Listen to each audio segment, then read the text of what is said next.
Citing sources in oral presentations.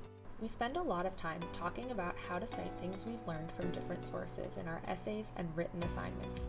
But what about oral presentations?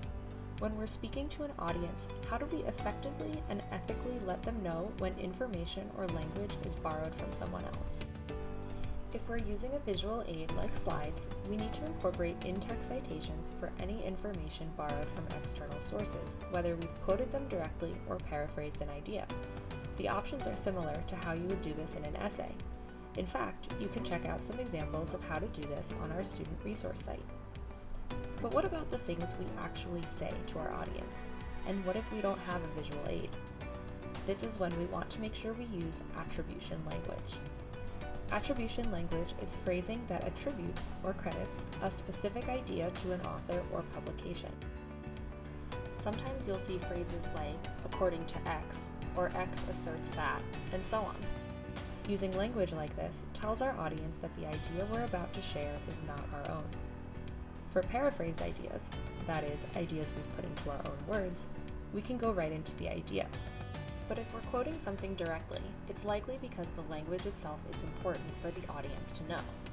Since our listeners won't always see the quotation marks that designate this, we want to use the words quote and end quote to signify the beginning and end of someone else's phrasing.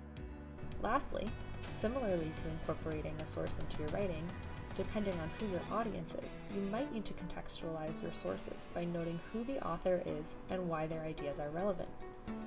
Okay. Let's look at an example. Let's say we're giving a speech about fashion at the 2023 Women's World Cup.